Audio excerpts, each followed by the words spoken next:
Hello, it's Rob Moore here, and welcome to the Disruptive Entrepreneur. I am very honoured and privileged to have with you Mr. Joe Foster. I almost feel like saying Sir Joe Foster. We're an esteemed company here, the co-founder of Reebok, no less, obviously hugely famous international Anglo-Saxon. So there's English, American and German collaborative roots, I believe, in Reebok. So, Joe, thanks for doing this interview. I'm very grateful. Thank you, Rob. Thank you for the invite. So maybe we could go back to the start. Maybe we could find out how you came up with the name Reebok and how the company was formed. Was it on a kitchen table? Was it a eureka moment? Was it a family legacy? Would love to hear. Well, funny enough, Rob, that's far away from the start. It's almost halfway through the story, Reebok. Yeah. If you want to go to the start, it has to be with my grandfather. My grandfather was also called Joe Foster, and he was born in 1880, but he made for himself a pair of running shoes with spikes in 1895. Now, in 1895, if anybody knew about spikes, I don't know. But what he did, he picked up an idea from his grandfather, because he used to go to his grandfather, who was a cobbler down in Nottingham. And as a cobbler, not only did he repair shoes, he also repaired cricket boots. And cricket boots in those days had spikes in the bottom. And one can only assume that my grandfather said, Granddad, why have these got spikes in the bottom? And the obvious answer was it gives them grip when they're bowling, when they're batting, when in the field. I think that must have been a light bulb moment for my grandfather, because he went back home, back to Bolton from Nottingham, and he was a member of the local athletics club. Not a good runner, probably halfway down the field on most events, but he made himself this pair of spikes. And he came a very unlikely second in his next race, which raised a lot of attention. Mm-hmm. And not only did it raise attention, it also started a business. So he obviously made shoes for his club mates and then for local teams around about. And by 1900, by the time he was 20, he had his own business. And he called it, of course, J.W. Foster. And by 1904, I mean, the man was a bit of a genius. He knew how to influence people. But by 1904, Al Shrub broke 3 world records in one race in Glasgow at Ibrox Stadium in his shoes. The second decade, of course, of the 20th century, we had World War I. That time they were repairing army boots, which my father used to tell me was scrubbing the mud of Flanders and the blood off the boots in order to repair them. But by the time the 20s came along, and that was my grandfather's belly epoch. During the 20s, he supplied probably most of the Olympic teams, certainly a lot of Olympic runners. He had loads and loads of gold medals. And you've heard of Chariots of Fire. I'm sure you've heard of Chariots of Fire. Well, yeah. That was about 3 athletes, Eric Liddell, Harold Abraham, and Lord Burleigh. And they were immortalized in that film. Well, they won their gold medals in Joe Foster's shoes. So that's the type of business he had. Unfortunately, he died in 1933, well, 18 months before, 15 months before I was born. But I happened to be born on his birthday. So grandmother, of course, insisted I brought my name with me and I be called Joe. So that's why I'm called Joe Foster. And okay, 4 years after I'm born, of course, we have World War II. So for the first, for 6 years of my life until 1945, we're having a war. Okay, you're brought up with whatever, but you're a kid. What do you know? That's what you expect. You're not expecting anything different. So that was I would have thought fairly normal upbringing, but of course it wasn't. It was fairly unnormal upbringing. But then from 10 years on until I was 17, education, things going normal. At 17, I had a couple of years at college. I went into the family company, and I was there for 1 year only. Because at 18, in those days, you went into the force. You had to do 2 years armed forces. As it happened, my brother, although he was 4 years older than me, He'd been deferred, and we both went at the same time. I suppose that was a bit disruptive, as you might say, to the company, but they seemed to manage anyway. But we came out of the armed forces, and we came back. And of course, we'd been away. Mother didn't make you breakfast anymore. She didn't do you this, that, and the other, look after you. Normal family, everybody's sort of together. You spend 2 years looking after yourself. You learn an awful lot. And we came back to look at our company and come back to the company, and we saw a very failing company. He was still making the same shoes made in the 1930s, and they were not progressive. Jeff had been to Germany. Germany is seeing Adidas, Puma, and what they were doing, how they were moving along. So in 1955, when we came back out of the forces, we were trying to say to my father and uncle, who'd taken the business over from their father, come on, we need to progress. We need to have a plan. We need some marketing. We need some new designs. In fact, we need to get into this business. But for whatever reason, they just did not get on together. In fact, not only didn't they get on together, they were feuding more than they were doing anything else. And Jeff and I, on a couple of occasions, really had to drag them apart, literally drag them apart and, come on, what are you doing? So what chance had we got? What chance had that company got? Well, we're not going to go anywhere. By 1958, we'd done a couple of years night school at college, learning more about shoemaking. We knew how to make the shoes that Foster's were making, but they were back in 1933. We needed to get up to date. Plus also what we needed was to meet people in the business, in the industry, because when we decided to leave, we needed machinery, we needed all sorts of things. Anyway, in 1958, we decided that was it, we'd had enough. We were still young. I was 23, Jeff was 25. We were indestructible. What can happen? Yeah, we can't fail. So off we went, and we started without any money, but with a lot of guts and whatever you have, and stupidity maybe, however, we started off in business, and we started off as Mercury Sports Footwear. Well, we like that name, Mercury, yeah, and we had the little running man there as our logo. 18 months later, the accountant said, Joe, you seem to be doing all right. You're making a little bit of money. You're not doing bad, but you better register that name. What? Why? Well, if somebody else starts making running shoes or cycle shoes or anything, and they want to call it Mercury, you can't really stop them. And you'd have to go to court in order to prove that you were there first. So he said, go see a patent agent and get your name registered, which I did. But we found out that the name was already pre-registered, that we couldn't register it. British Shoe Corporation had beaten us to it by many years. And although they said that we could have it, they would sell it to us for £1,000.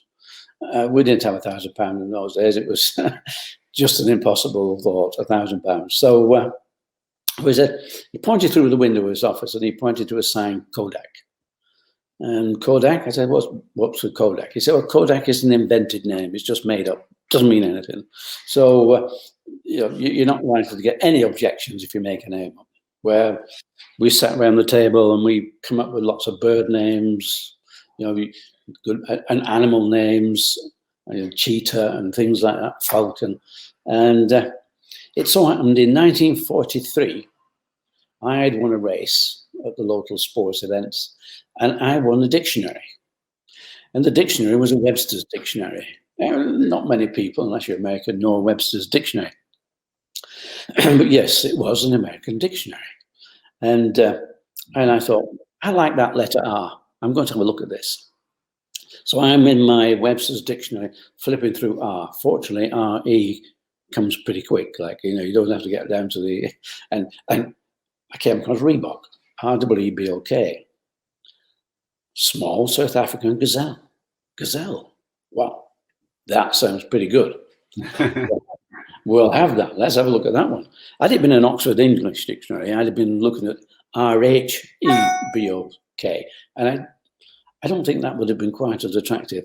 Plus, it was a bit further down in the pages. Whether I'd had patience to go that far, I don't know. But I took this to the patent agent, and I said, look, we've got 10 names here. I said, but we want that one, that Reebok. So we need that one, because really we've got to be in love with it. It's got to be our passion. So do what you can. He came back, and that was the only one that that we can have.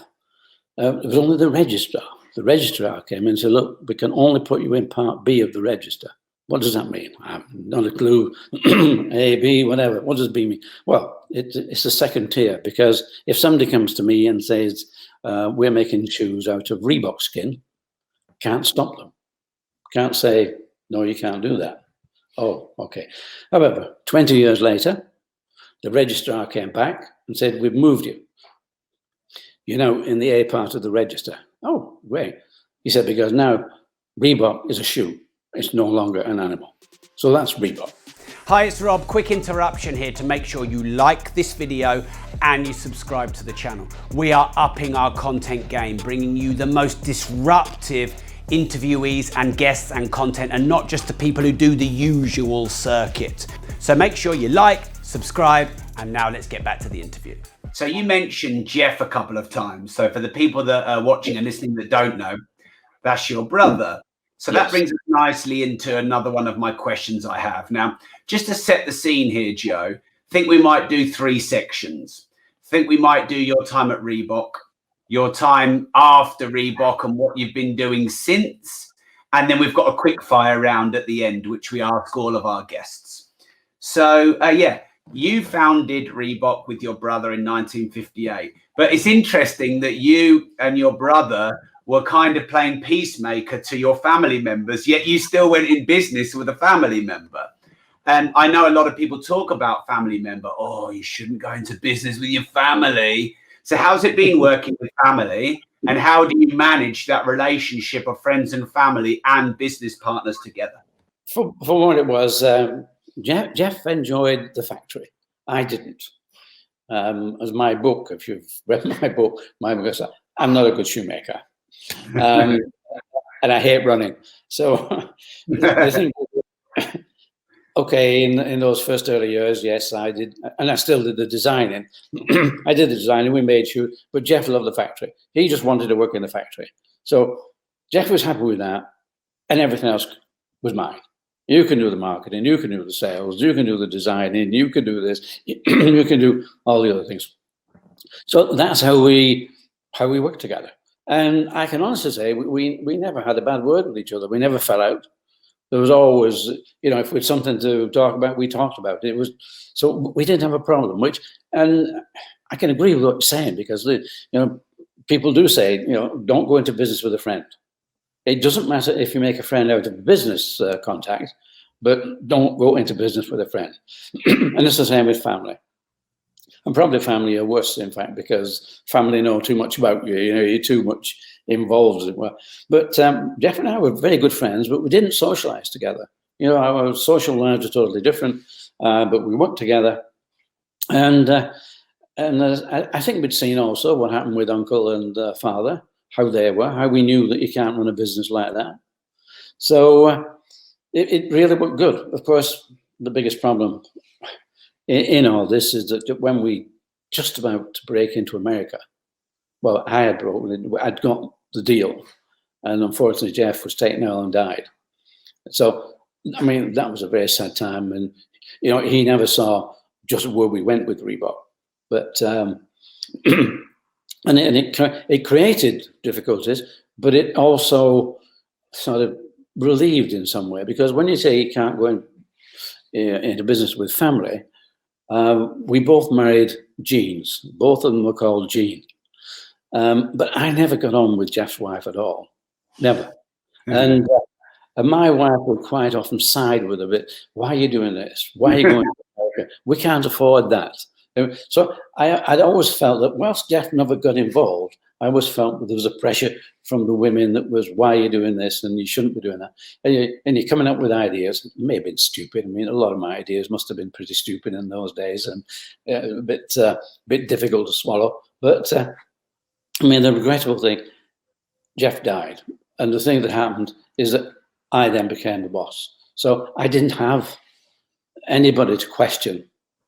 And I could make the decisions right or wrong. And of course, the best thing to do is make a decision. And if you make a decision, you can change it if it's wrong. Yeah. But that from that moment on, we just got to America, and then it grew. But it's a sad thing that Jeff had to die. But as far as family is concerned, I do agree. But I think Jeff and I were fairly exceptional in the fact that we've probably seen the destructive manner of our father and uncle. So it's funny you say that, Joe, because my business partner and I, we're both married to Gemmas, and our relationship is very similar to yours and Jeff's in that we were business partners first and became friends, and we have very different roles in our company, and we don't really have the same social life anymore. Our social life sort of went like that. And I think longevity is often in having different roles, so you don't get in each other's way and you're not micromanaging each other. So if you think about a partnership, if two people do the same thing, one isn't needed and you have a clash. So just wanted to sort of make that point that when you delineate roles and responsibilities, you actually make a good partnership. You don't need to be best friends and in each other's pockets. So, right, this is a fascinating story. I'd love to talk a bit about moving into America, if that's all right, Joe, because, your family, I believe, are from Bolton. So, breaking America must have been quite an exciting and challenging experience. So could you take us through that journey of basically growing what is now a global brand? We were too late to get into the football market, because Adidas by then had come in and really tagged up. And you go back to 1920, and we have a replica letterhead now, and we send it out with the books. And grandfather was supplying 96 football and rugby teams. And all the football teams are all the teams you can mention in the Premiership, the Championship. You could go with Liverpool, Man City, Man United, Arsenal, Chelsea, Tottenham. All these teams, Rangers and Celtic, they were all supplied, and it's imprint, supplied. So he went out. But by the time Jeff and I were looking at this was going to be too expensive. We could make football boots, of course we could, and we could try and supply them. But I used to go around to retailers trying to sell my athletic shoes, and I'd go in and go to the retailer. Not everyone, some were quite good, and I got on well with lots of retailers. Although I'm not a good salesman, but I'd go in and quite a few of them would say, Reebok. Who's Reebok? We were young, we were unknown. Well, I'd give them an explanation. And they said, why do I need Reebok? I've got Adidas, I've got Dunlop. Why do I need Reebok? And that was a thing that sort of struck home. Why do I need Reebok? Well, why does he need Reebok? He's a retailer. He's not going to use my shoes. He's going to try and sell them. So fortunately, the 3As, the Amateur Athletic Association, they produced a handbook. And in that was about 200, 250 clubs. And we had the name and address of every secretary. So, write letters. So I was building the business in the UK direct with athletes. Because, and we got a lot of agents out of that, and that really grew our business. I think it really developed our image as well. Also, our image, these are the people who make athletic shoes. But athletic shoes is a small market in the UK. Yeah, America, different. You have colleges, universities, they all have coaches, and you can get a scholarship, an athletic scholarship. You can't do that in the UK. That didn't happen.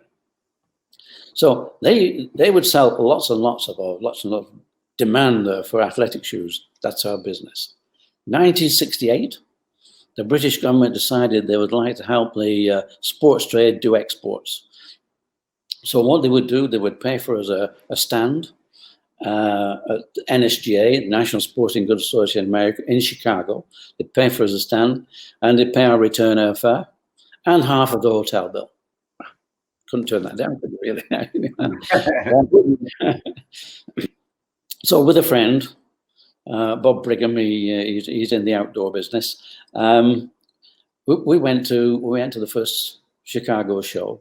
Well, our first Chicago show next, and he got some orders for his climbing boots. We were making his climbing boot at the time, so that was good. We'd got some orders. I couldn't get orders for the running shoes, and because I was saying, "Love your shoes, great. Where do we get them?" And I said, "England." And they said, New England? No, no, across the water. Oh, but they didn't want to import. When you get your shoes over here, brilliant, you know what, we'll have a look at them. 1979, 11 years later, I got my distributor, Paul Fireman. How did I get there? Well, 1968, the running was taking off in America. And all through the 70s, running was growing tremendously. Demand for running shoes was just growing. And it was the magazine Runner's World. And Bob Anderson published that. And I think really that Nike grew off what Runner's World created, this real boom in running. And it became tremendous. And so the look was that, look, we're going to America, and this is really growing. And Bob Anderson, he'd got so big that he could tell people what shoes to wear. And he used to have a shoe edition every August, I think it was. And that shoe edition, he would tell you which was the #1 shoe, #2, and he'd rate it. The trouble is, if you were #1 shoe, and we weren't at that time, Nike was. But Nike were importing shoes from the Far East, Japan in particular. And by the time, the demand, you can imagine, #1 shoe is Nike, whatever it was, Vancouver. By the time they got that, so the retailers could actually sell it, 6 months had gone by, because it takes a long time to the demand. You know, there's 200 million athletes or runners want a pair of shoes. How do you supply? Bob Anderson did this for a couple of years, and then the retailers had absolutely gone mad with him because they were getting stuck with shoes as soon as it changed. They couldn't get the shoes. So he changed it to star ratings. Our opportunity. Star ratings. If you've got a 5-star, you're at the top. And there could be 4 or 5 stars. So there could be a Nike, a New Balance, a Reebok, and probably an Etonic or something like that. But that was it. So I designed a 5-star shoe. And that was Aztec. In fact, I designed a gold range. We call it a gold range because we had Aztec, which was the road trainer. We had Midas, which was a racing shoe, road racing shoe. And we had Inca, which was a spike track shoe. And we took those to the 1978 Commonwealth Games, ex-Empire, Commonwealth Games in Edmonton. We really did well. Fantastic. And so in January of, February of 1979, we had the shoe there. And came along. They were interested very much. They had like 25,000 pairs. Our factory, that would take them 6 months to do 25,000 pairs. But we'd realize that if we were going to break into the American market, if this were going to be a success, we needed help. And Bata had promised to help us. We could get some shoes made at Bata. But then they also wanted a better price. And we knew that also, because this, everything was going to the Far East as far as price was concerned, and we'd have to go to South Korea. So I'd already got people alerted that could we, are we interested? And they were interested. However, this is January, and the magazine wouldn't come out until August. And Paul Fireman also came along in January because he was a bit tired of the business he was doing. Boston Camping was his place, and they were just selling camping equipment, fishing, all this. That was with his brother and his brother-in-law, and I think they were just about tired of each other's company. And he said, "Look, I'd love to do it, Joe." He said, "But we need a 5-star shoe." I said, "Paul, this is going to be a 5-star shoe, hopefully." And however, I went backwards and forwards to America for a couple of times before this issue was out. And when the issue was out, I think it was probably last week in July, I phoned Paul and said, "Paul, can you nip down to the local kiosk and get us Runner's World?" I think it was about 12 o'clock when I phoned, but of course, only 7 a.m. in Boston, so he was a bit sort of weary and whatever. However, he came back in an hour and said, "Joe, Aztec, 5 stars." Well, that was it. For me, we'd got the 5 stars running. He said, "But you also, Midas and Inca, they also got 5 stars. So we had 3 5-star shoes. For me, that was it, because we had an entree then into America. We'd got the hook, and we were in. And that's how we first got into America. However, volumes, we were doing nicely. But there's a guy called Angel Martinez. He was a tech rep. And he was down in Los Angeles. And his wife, Frankie, with her girlfriends, they were just going to these new things, these aerobic classes. Oh. And they were coming back and they were full of it. And Alan said, "What do you do?" And I said, "Well, we're actually exercising to music, and it's great, absolutely great." "Oh, what's it like?" "Come down and have a look." So the next one, Arnold was down there having a look at what Frankie and the girls were doing. And there was an instructor there. And she was wearing running shoes, trainers. And half the class were wearing trainers. The other half, no shoes at all. For Arnold, that was a light bulb moment. That was, wow, why don't we make these girls a nice glove-like shoe with cushion sole just for aerobics? So he went back up to Boston to see Paul Fireman, because Paul was producing all the running shoes, and said, "Paul, there's this new thing down in Los Angeles. It's going to be big. It really is." And Paul saying, "Arnold, come on. We're doing great with running. But, we've only just started, really. We're only 18 months into this. We can't be playing about with something else." So Arnold went round to the back door and had a word with the production guy. He said, "Can you get me 200 pairs? Glove leather, nice, soft." And he did. And Arnold distributed those in LA. And then we get Jane Fonda wearing them in her workout videos. The whole thing starts to take off. But what it was that everybody knew Nike in those days. Everybody knew Adidas, male, sweaty. This nice, pretty little company with a Union Jack called Reebok. That's for us. We became a women's company. The women loved it. The first 3 months of those shoes, they fell apart because they were made of glove leather, and glove leather doesn't work. And I was almost dying at the thought that was around me. But the Americans were forgiving. The girls didn't worry. So, the 2 months of these shoes, and I had to go and buy a new pair of shoes. That's what they did. After about 3 months, though, we did get it right. We got the leather people to make it right. That took the company from 9 million to 30 million to 300 million to 900 million in successive years. Right. I'd like to talk about the female side of the brand in a moment, because I think you were quite pioneering in that area. Got one more question about your Reebok journey, and then we're going to move into post Reebok and what you've been doing since. Then back a bit into Reebok, and then into the Quickfire round. Okay. So could you share 3 specific things you learned bobbing and weaving and competing against Nike and Adidas? Well, I mean, surprisingly enough, the early days we were probably we didn't compete with Adidas because we were in running. Adidas was slow. They were okay at track and field. I mean, we've got to separate track and field from running. Yeah. They were okay at track and field. They were big, but they didn't pick up on the running scene. So if we were in competition with anybody, it was Nike. And yes, you're going along. I like Nike. I knew Jeff Johnson. He was sort of almost number 2 after Bill Bowman. Bill Bowman was part of Nike. I knew Jeff Johnson. He was a great guy. But I never met Phil Knight.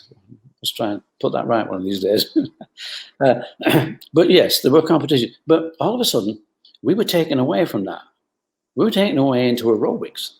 And Nike sat back. Adidas, don't even think they heard of it to begin with. Saucony and all the others, it's just a craze. So we didn't have that sort of having to fight. Right. Because the aerobics scene just took off. In fact, instead of sort of building your brand, the brand was building us. The women just took it. That was it. It was like, I mean, I've given you the numbers. Now, there are 2 things that probably come to mind when you think about that. How do you finance that?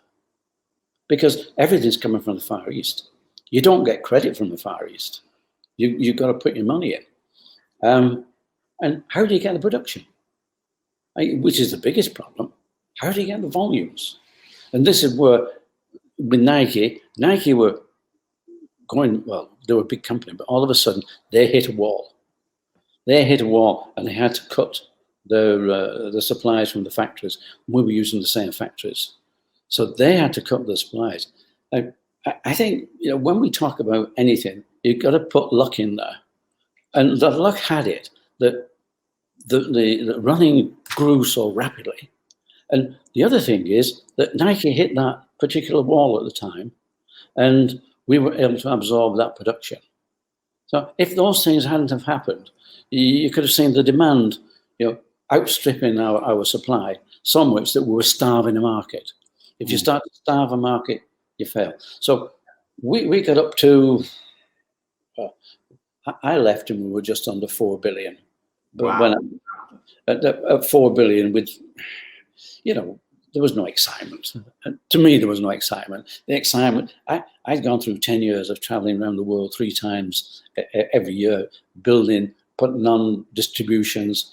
We'd seen aerobic grow, this fantastic demand. All of a sudden, lawyers, accountants, men who could pack and stock and sort of get all the orders in front. So for me, that's when the challenge had gone.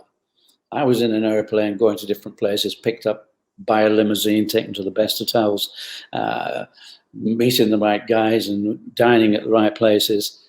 But by that time we was big, so it was time for me to go because the challenge at that point had gone. But the ride had been extreme and fantastic, and we'd done Hollywood, we'd done Monte Carlo. The Monte Carlo events were incredible. So all that excitement, all of a sudden we were now just being there. So you basically took it from nothing to 4 billion, and I believe, was it in 2005 Reebok was sold to Adidas? Is that right? Yes. So could you tell us about why that sale happened and a bit about it?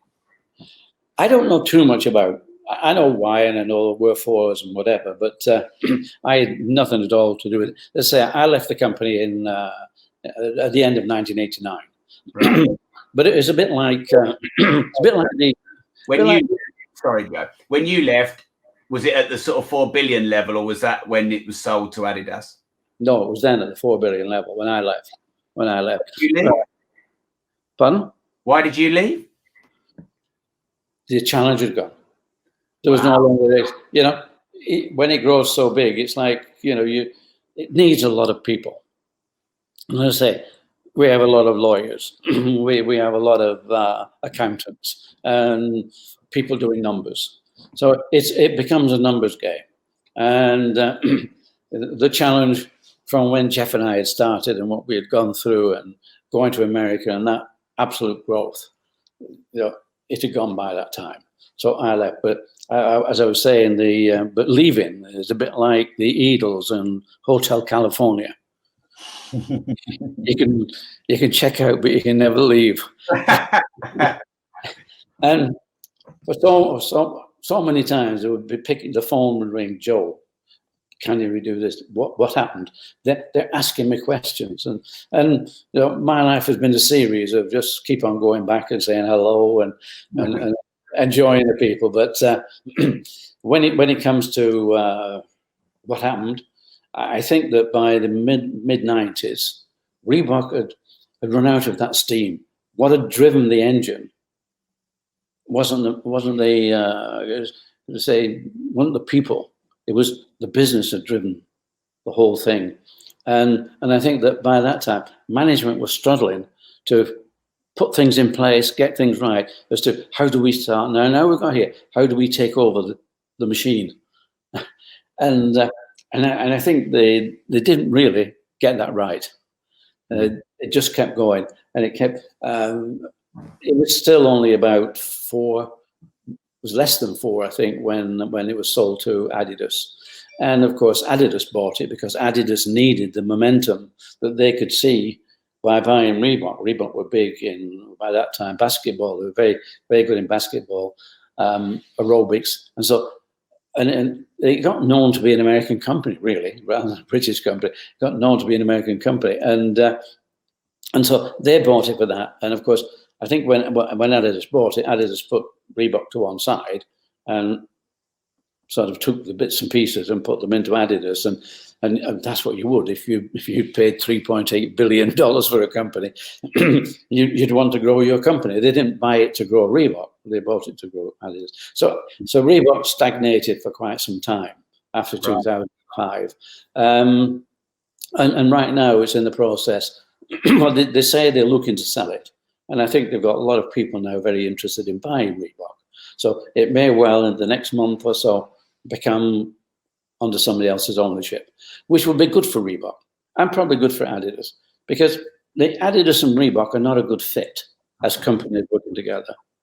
And Adidas didn't buy Reebok to have a different company. They bought what was good that they could use in Adidas. So it's like two companies running on the same line.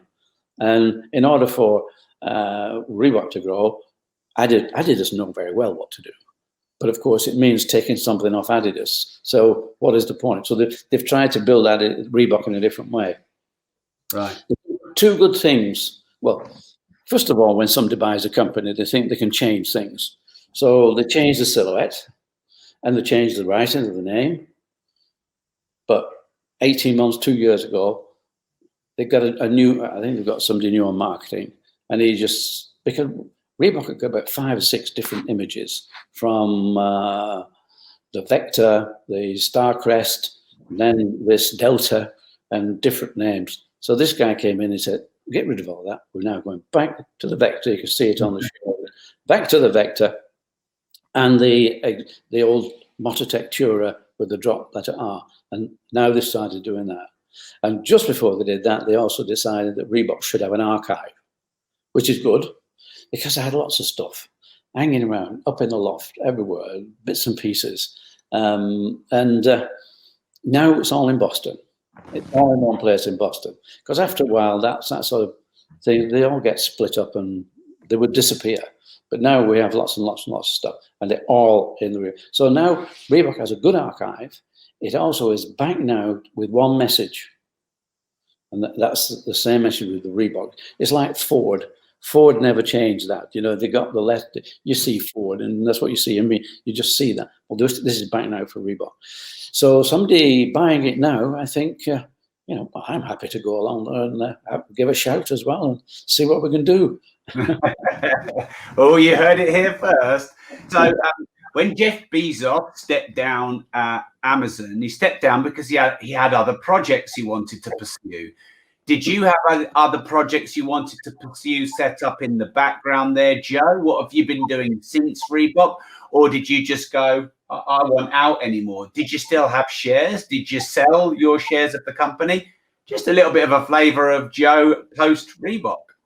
Yeah. Joe post Reebok, I had sold up. I was out. What I didn't want to do was to be an influence from afar. It was never Joe Foster. For me, it was always Reebok. So Reebok was the number one. Let Reebok go. And for me, for 3 years, I just decided I'd go to Tenerife and just relax. Bet you got bored of that. Well, you know, it's good, but Tenerife is a rock. And you do get rock happy. You know, you can go around it in a day and you can do this, you can do that. Plus the fact that Reebok kept on sort of saying, Joe, will you come just have a look at this? So I was always, and for many years, and for quite some time, I actually did some sourcing of bags for them because I was traveling. So why don't I travel? So I've done lots of little things outside of Reebok, apart from not wanting to be involved. You know, if you get involved, at what level do you get involved? And I was better with working with products. So I had some fun doing bags for them. And Julie, who you know, Julie, she was with me at that time when we started doing bags after after I left Reebok. But mainly it was like thinking, well, what do you do? I've been with the company that long. It's very difficult to sort of become something else. So I was happy to help do things as they come up and just relax and enjoy myself. And we now we live in France. We lived in Tenerife for quite some time. The reason we left Tenerife is because my book was coming out. Yeah, people. Pardon? Called Shoemaker behind you there. Shoemaker, yes, Shoemaker. That's the book. Yes, yes. I mean, people had asked me many times, why didn't you write your book? And I sort of put it off. No. But 7 years ago, 7 years ago, I decided I would start writing, and it's taken that long. I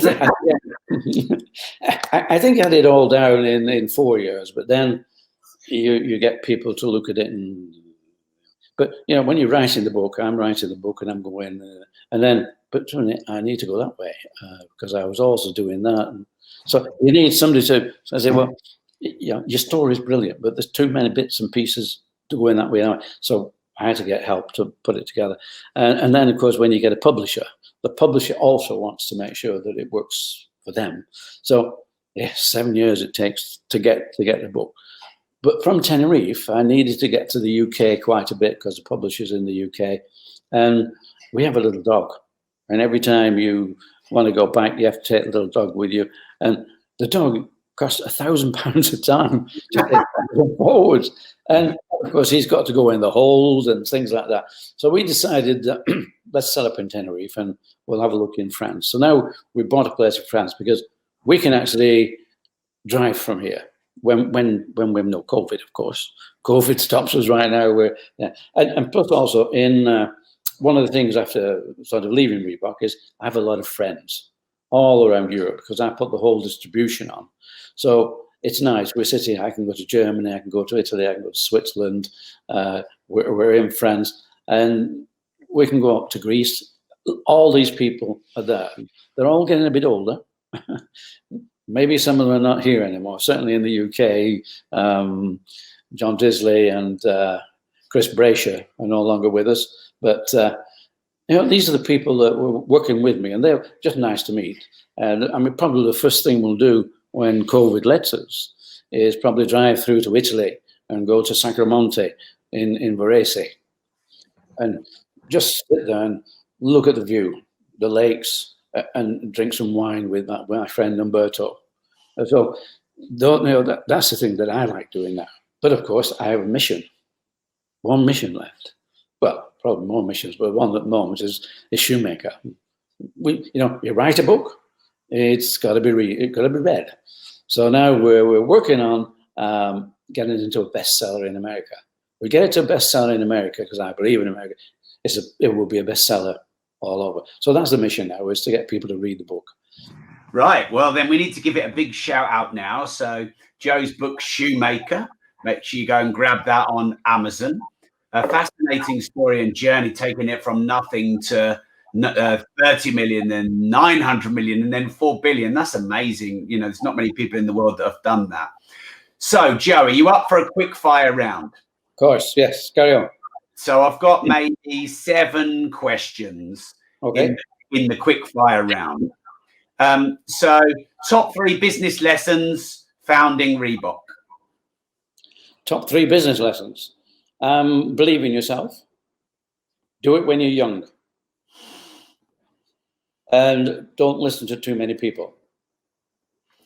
Great. And you were disruptive, I think, in the female element of a brand. Like you said, loads of the people who were using your product were women, and you went with it.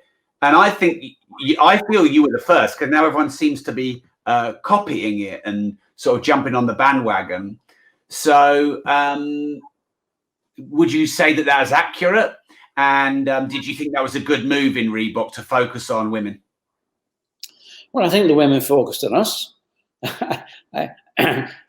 I think that it's brilliant to focus on women. But one of the reasons that people like Adidas and Nike just stepped back a bit, because a lot of people thought at that time it's just a fad. It's something that will just be, it'll happen and go. It did happen and go, but it took 10, 12 years, and it grew Reebok into the biggest company. And I think what happened is, yes, Reebok were quick enough to say, why not? Because we could have been like Nike. We could have been like, and just said, well, step back. You can't make it your business. But it took us on, and it was disruptive. But when you look back and you think, Reebok could have done with growing slower, because it could have got more strength behind it, and I think that would have been good. But the growth was fantastic. The journey was absolutely incredible. What would you do differently if you set up Reebok today? Again, I've been asked that question, and it's very difficult to answer. Main reason is that when you become the #1 global sportswear brand, what can you do different that can ensure that you would be #1 sportswear brand? Yeah. I know it's a bad question. I asked my friend Neville Wright, who's worth 100+ million, what would you do differently with kiddie care? Because he sold it if you started again. And he said, well, I'm worth 100 million. I'm happy. Why would I do anything different? So I realized sometimes that's a bad question. All right, let me contextualize it. In this changing world of social media and brand collaborations, you know, I think Reebok collaborated with Conor McGregor, Shaq, you know, people like that. So what would you do differently if you were setting up Reebok in this social media internet-y world? Is that a better question or not? Well, I mean, it's not that it's anything different. I think it's a very good question, because it's like saying, you know, okay, at 1958, how can you do that in 2001? Well, there's a lot of difference. And one of the differences is what we're doing now, technology. Technology is the big difference. I used to have to, all through my time when I was on an airplane, I had to travel. I didn't have a mobile phone. I didn't have a computer. All I had, the best, was a calculator. So making decisions, now you can talk to people. Now we can do what we're doing. You know, we're talking now with the UK, you know, we're talking with Dubai, we're talking with Australia, and I think tomorrow we'll be talking again with the West Coast of America. So, you know, the different thing is now looking at how you make your impressions now. And yes, influencers now, you know, influencers have been there since 1958, because Adidas were making replica T-shirts. Or, you know, so what happened now is that the sports industry now is fashion. It's very much fashion. It very much decides what people will wear on the street. People are no longer wearing collars and ties and street shoes. They're now wearing trainer type shoes, if not trainers, and everything is relaxed and more comfortable. And communication, this is communication. So I think that now I would have learned a lot more about technology. Indeed, I don't know if I'd have been a shoemaker now, or maybe I would have been very much into technology, very much into it, and growing with it. I mean, so it says, would you have been the same? Would you have been in the same business? I don't know. You know, shoes, yes. A lot of people ask me now what we do with shoes, and all I can say to people is, you need visibility. You need the visibility, which is influencers. And these days, influencers are not just the kids that roam on the street in a pair of trainers. Now influencers are from Hollywood, whatever, and that's all they do, really. You know, some of them are just influencers. But it's visibility. That's what you get. You get visibility, and it costs a lot of money that way. Yeah. Okay, great. So carrying on with the quickfire round, what's the best advice you can remember receiving? I don't know, really, because I think you receive advice all during your life, and you know, it's. I mean, I can remember a lot of people helping me. When do you say that's advice? You know, I don't know. Advice is difficult, because a lot of advice that I've received, either I wish I hadn't listened, or I wish I'd heard it. You know, it's like, yeah. That's my next question. What's the worst advice you ever received? Maybe that's an easier one to answer. But it's not that easy to answer. But the worst advice I was given is, as you get to the point of retiring away from something like, well, before retiring Reebok, I was said, look, you know, in order to worry or not worry about the future in terms of taxation, etc., and family, you should put your shares into your family, and you know, that way. But as you've probably read, my daughter, unfortunately, she died, and if I had have put shares that way, they would no longer be in the family. So it was advice I didn't heed at the time, and I'm very glad I didn't heed it. I think it's far better off, if you want to help your family, is to set them up and say, right, what do you want? What is your life? It's not what will you get when my life is over. It's what do you want in life, and can we help you achieve it? I think that is far better. But I think people like accountants and lawyers, they have a pattern that they see, and they see how things are moving.